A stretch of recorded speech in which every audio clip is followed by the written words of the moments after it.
fay de Cheikh Thiam yaay borom garage bi fii waaw ndax lii tey bettu la tey waaw bett nañu parce que ñun dañ foogoon ni mbedd yu ndaw yi bokku ci ñun dañ foogoon ne highway bi la rek te moto yi dañ fay ñëw bële na le suma benn jigéen moo ko moom ñëw na fi bërki démba te normalement xam naa ne dina pare balaa londi waaye courant right now nii amul loolu mooy problème waaye dina ko wax moom mu yóbbu ko garage am ñu fekk ko fa dem liggéeyal ko foofu no problème xam nga nguur moom kenn du xëccoog moom waaw te xam naa ne luy defar rek loolu lañ bëgg waaw. loo xamante ne ñu ne waxoon nañ ko ci weer ci gannaaw di ko wax ci li nga xamante ne mooy rajo yi ak télévision yi ndax yow déglu woon lu nga xam ne lu tuuti la lu taxoon sa nopp. man moom fa ma dëkk du may seetaan télé aw ma télé du may seetaan télé man dégguma ci dara xaw ma ci dara definitely to be honest. léegi lan nga am pour ñaax kay.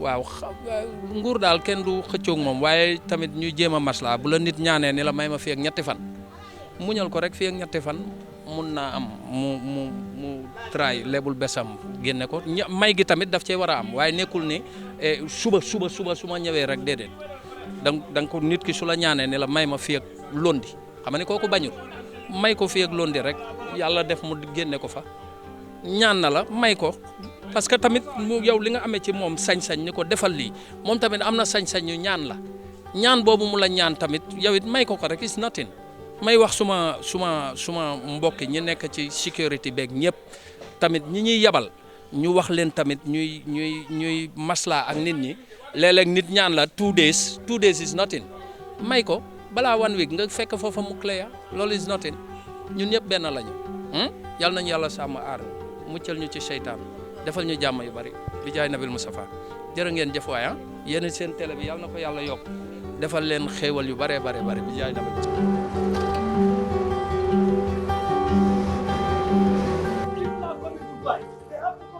and buy and go. Yes. But what we allow us only one thing. Who allows you only one thing? I said open it. I'm the head.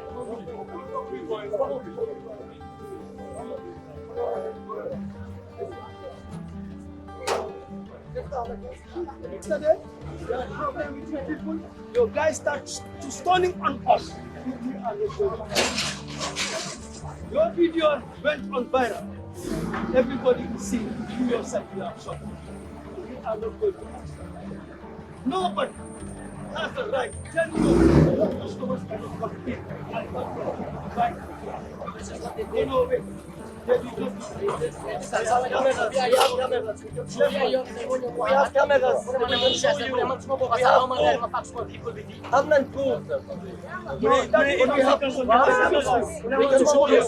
We can rewind the cameras.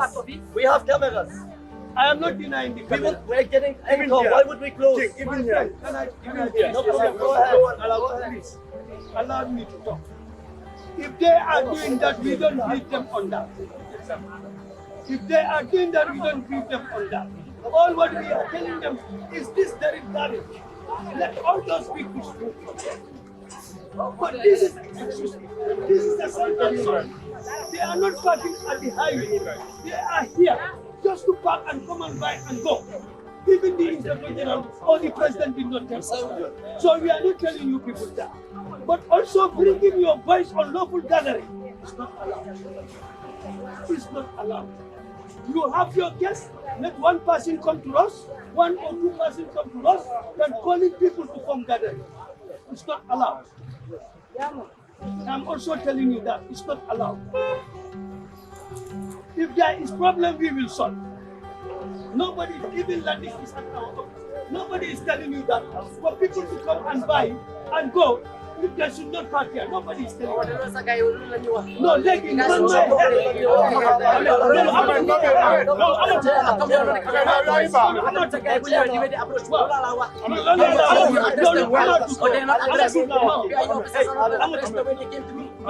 me tell you.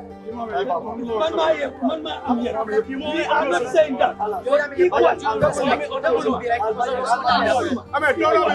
Equally, advice.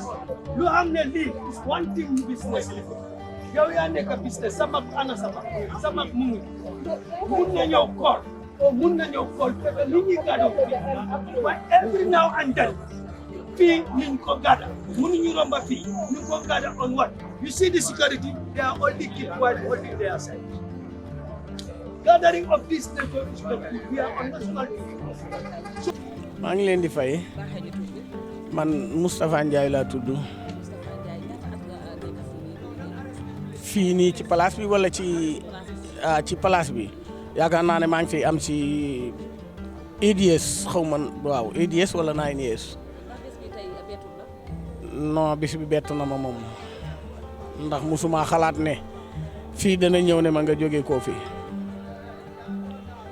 bett na ma lool ndax dañoo ñëw rek léegi ne ma jóg fi tey wala londi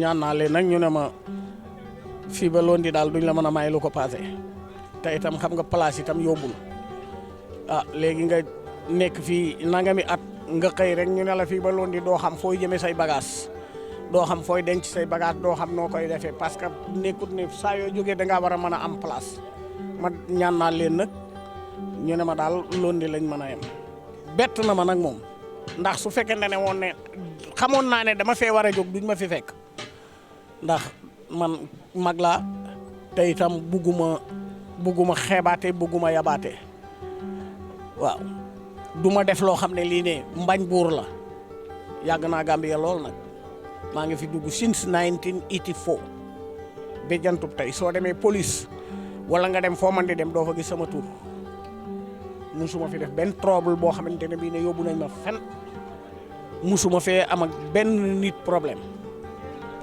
léegi nag fii damaa ñëwoon KMC ñoo ma ko jox temps boobu Mor Ndaw moo fi nekk mu ndaw mooy joxe place yi ci mbedd yi ma ñëw fii ma gis ko ma dem foofu bi ma demee ma laaj mu ne ma dama lay booleeg ndaw ñu boole ma ak ndaw ñu ñëw mu xool ko ndaw li xool ko ne ma fii de ma neex na fee nekk ma dem ñu ne ma léegi da ngay fay ñu defaral la kayit wala da ngay dem noonu rek nga daal ma ne ko déedéet damay fay ñu defaral ma kayit ñu ne ma léegi da ngay fay 3500 ma fay 3500 ñu defaral ma kayit ma ñëw soog a samp lii léegi bi ma ko sampee ak léegi maa ngi fi nekk di liggéey ñu ne ma weer bu dee nangam ngay fay maa ngi koy fay suma kayit yaa ngeeg man lépp a ngeeg man yëf yi nag moom dafa maa bett parce que dañoo ñëw tey rek ne ma da nga fiy jóg waaw bu fekkee ne woon ne yëgoon naa ko bu yàgg moom du am benn problème ndax itam fii du sama place moom ma ko xam naa ne dañ ma koo jox rek waaye man moom ma fi dara ñi ma ko jox saa yuñ ko soxlaa dañ koy jël waaye itam nag suñ ma mënee dimbali ngir yàlla ñu may ma délai boo xamante ne bii ne danaa fi ba danaa mën a jël samay bagage wut fu ma dugg ma def ko bañu ma ci dana waaw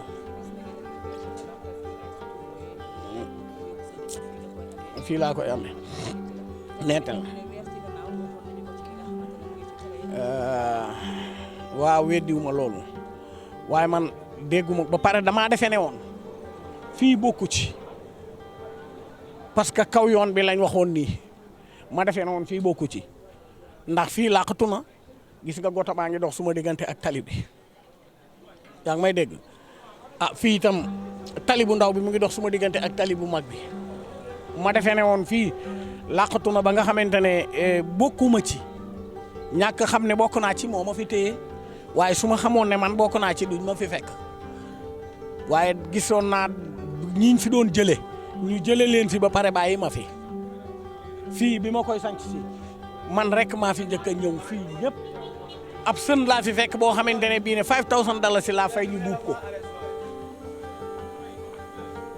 xale yëpp mën nañ maa seede bi ma fiy ñëw ab sën laa fi fekk ma fay $5,000 xale yi buub ko ma fay oto bi $1,000 mu yóbbu ko ma ñëw soog a samp fii bi ma ko KMC joxee loolu rek mooy li ci nekk waaw. li may ñaax ak a ñaan daal mooy ñu jàppale ma rek ngir yàlla ñu jox ma délai boo xamante ne bii ne buñ ma fi mën tabax ñu jox ma délai boo xam ne bii ne dinaa fi mën a génn te sama dara du yàqu te dinaa am fu ma ko def loolu rek lay ñaan nguur waaw ba jërë ngeen jëf jàmm ak xéewal waa baax na.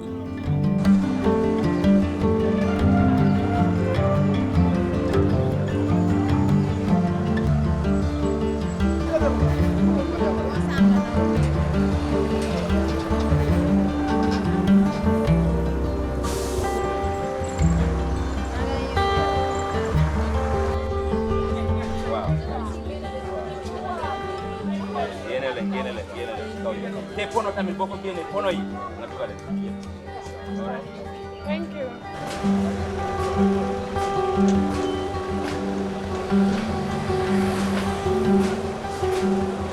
Thank you so much for having me. My name is Bakari Mane, from National Roads Authority. I am the road safety engineer and also occupied at the task force executive on this operation, Operation Clear the Roads. Yes, this operation started yesterday here. I think we all gathered here when we were given briefing on men by the Assistant Inspector General of Police for Operation Landing Bojang and other command heads how the operation, the mode of operation will be. And today we did yesterday, and yesterday most of the things that we did, we have split ourselves, the task force, and the task force executive were also in, so we separated the group in two folds, and one fold was going in front, warning people to start moving before the other team will come. And we also, in our midst, we also have a demolition team in regarding to the encroachment, the illegal encroachment into the road corridor, which we started yesterday, and today is the same thing. And we had a little bit delays today because we had to go back to where we started yesterday. That makes life a bit difficult. Dealing with human beings, that's the biggest challenge. Some will adhere to the call, some will not. But what we can do is we have to carry on the task. That means that is to clear the road. And this is not a joke. We're still appealing to them. It is not in our interest. It is not in our interest as we were tasked by the government to clear the roads, to forcefully push people or remove people or demolish their properties on the ones that are encroached on the road. That's why we appeal to them, and that's why we have a team that goes in front.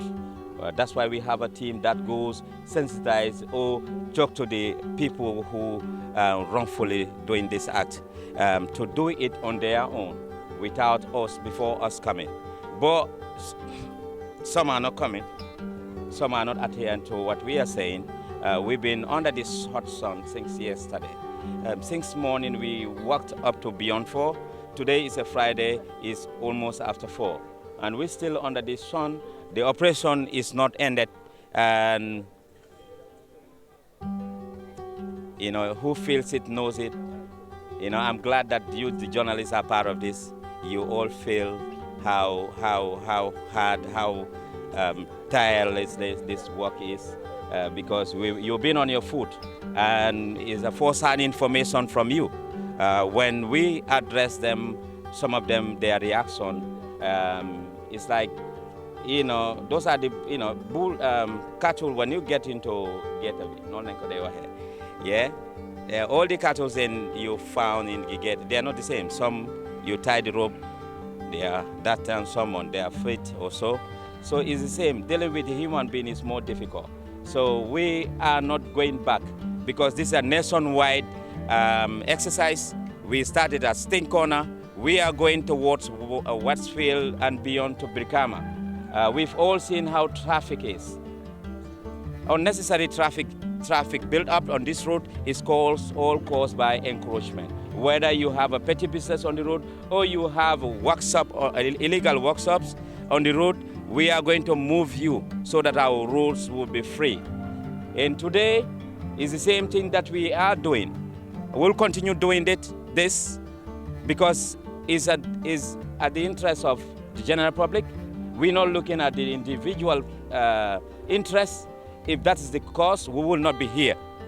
We are definitely working for the general public. You have your business, it's fine. You occupy the place that you are paying for. And stop operating within that premises. Coming outside, of course, you are stepping on somebody's toe.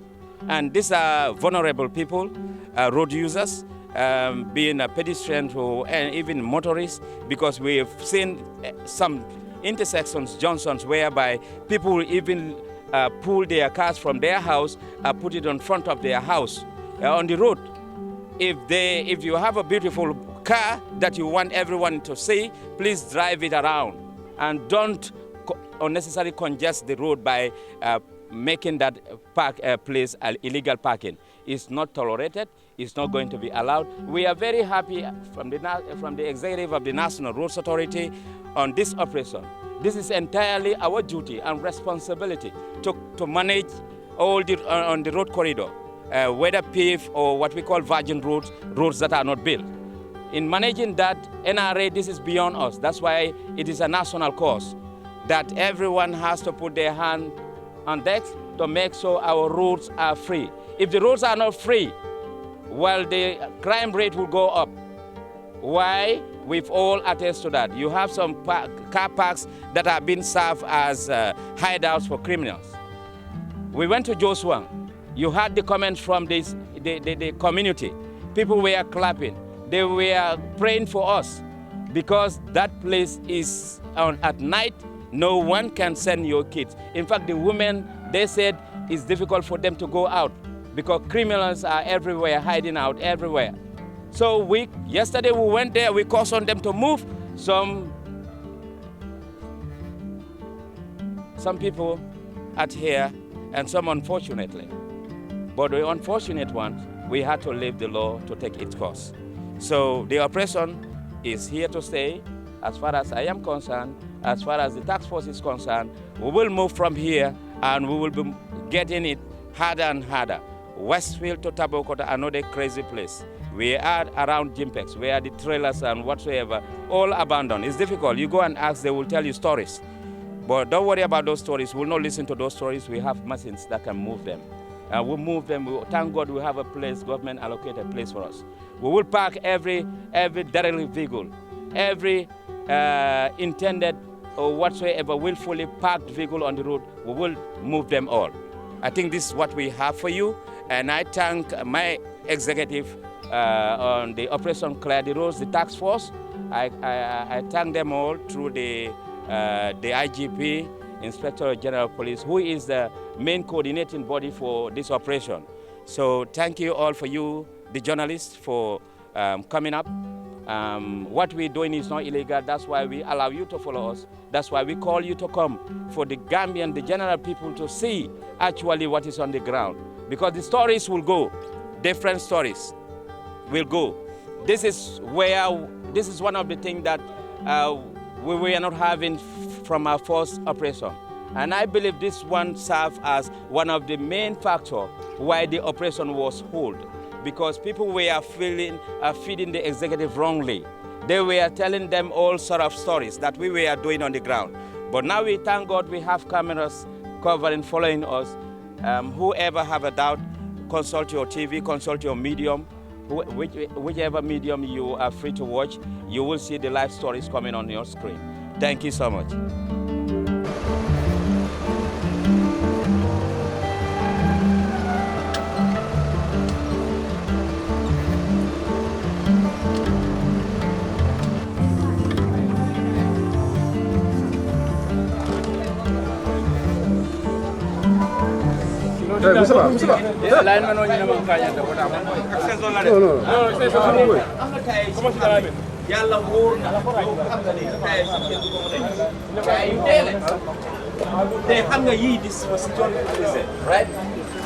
dara su xewé ay yi lañu jël ñu ko laka suñ tali ñu ngi ni yak nañ suñ tali bi yépp laka ko ay lolu war dugal li ni do xamné so lolo ko yak xam fi nga koy yobbu way wala mu bay fi ñu xolal ci dem telim bi yeneen li nga dugal ko right now tay ci mo la tay ci nañ dugal wa yobbu ko sa li ni ku ñew ak whatsoever ba ko fi dinañ xamné tayam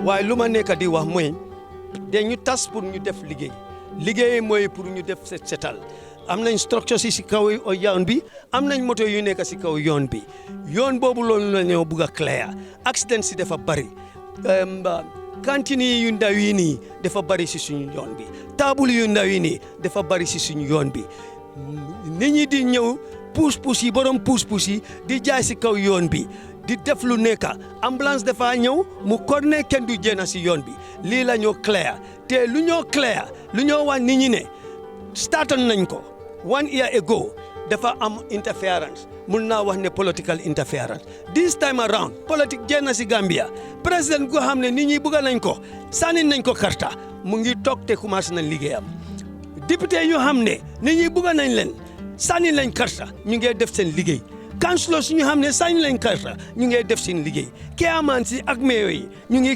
commencé seen liggéey kon politique bi jeex na lan moo des mooy liggéey jot na Gambia am na boppam su ñoo bëgg ñu am suñ boppa foog ñu liggéey ñu bàyyi interference man maa nekk di head of this operation te duma uyu kenn ana ñetti nit IGP CDS advisor to the Security Council lii rek laay dégul apart from that nobody am naa suma reporting line mooy suma AIG operation suma commissioner operation lu ma am lu ma jaaxal dinaa leen oo ma wax leen ñii laa amal ma kenn bugg ma dégul kenn ku gis lu xam ne dafa bon na dem ci headquarters mu wax mu dee les complaints waaye du ma ñëw pour les complaints dinañ liggéey with discipline dinañ liggéey si cadre loi lu ñu sant loolu la ñoo def duñ provoque kenn duñ saaga kenn duñ assault kenn waaye fu moo clair suñoo clair comme like Joshua demba lañ ko start tey Monday dinañ fa dem Tuesday suñ fa demee ñu fekk la foofu dinañ la arrêté dinañ la yóbbu court waaw lii laa am thank you very much welcome.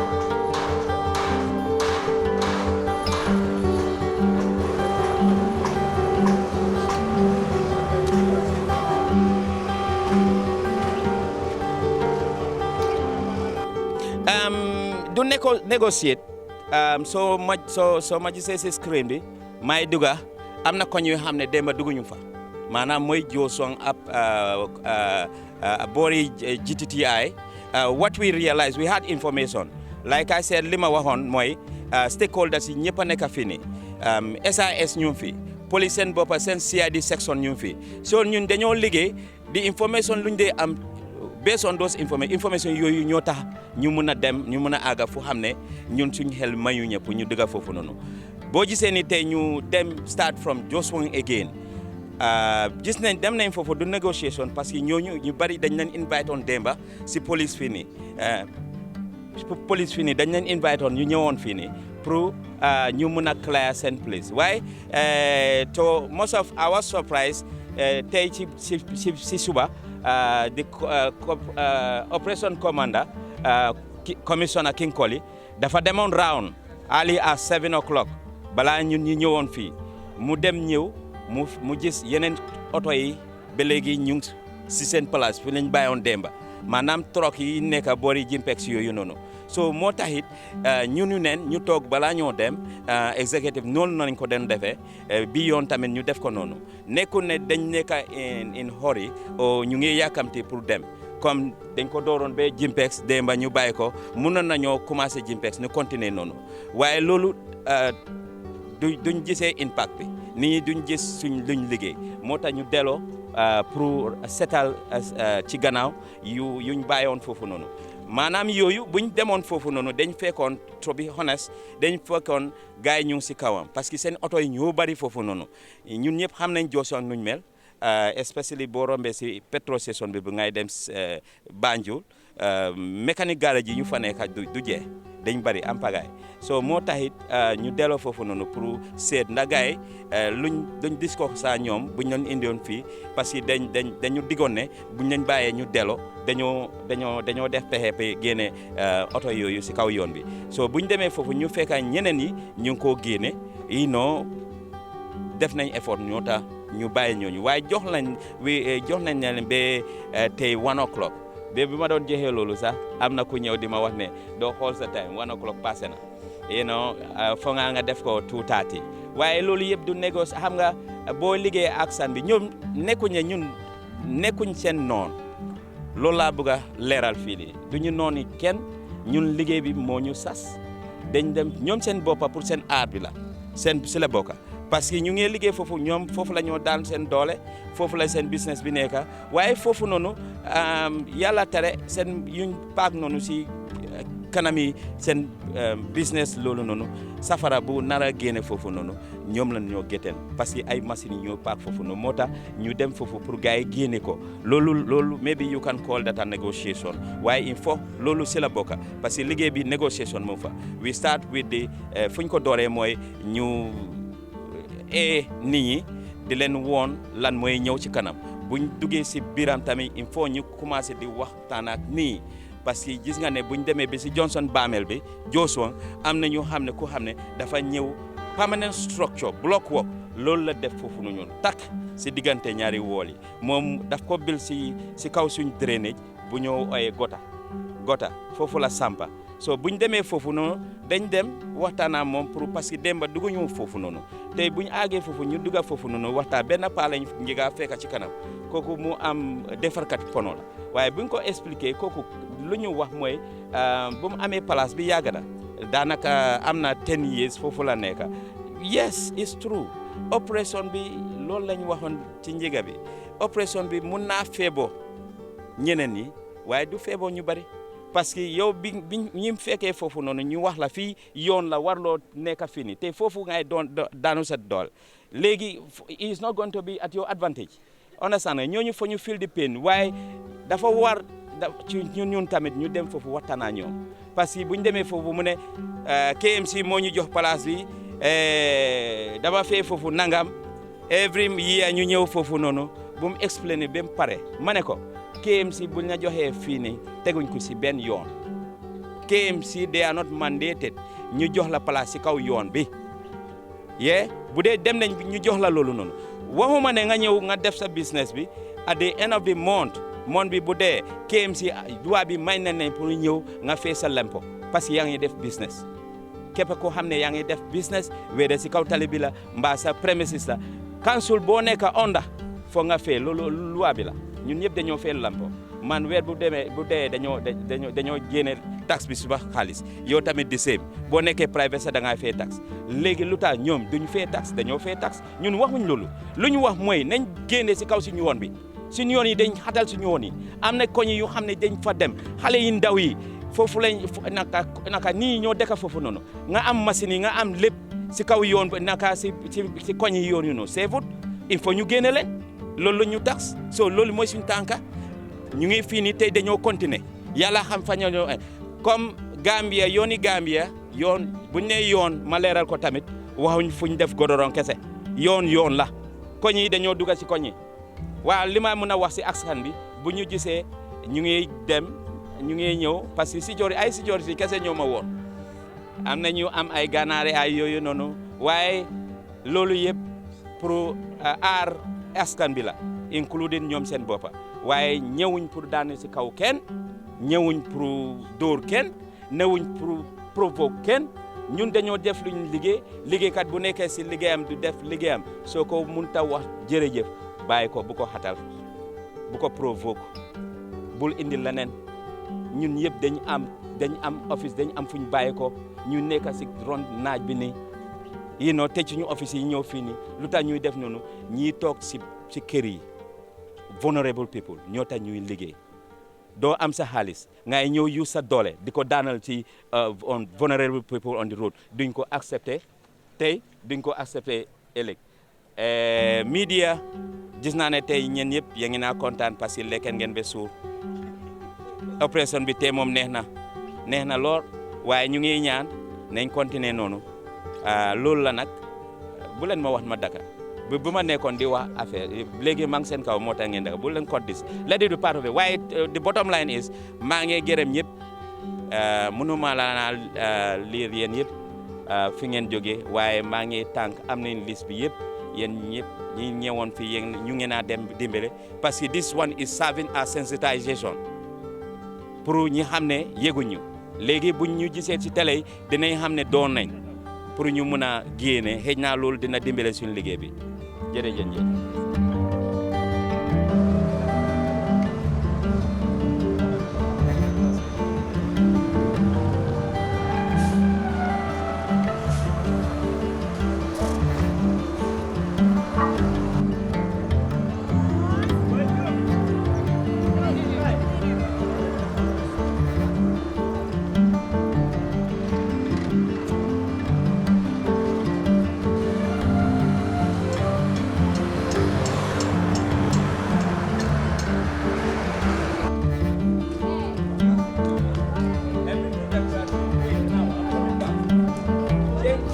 Anything that you own here, my friend. I said anything that you own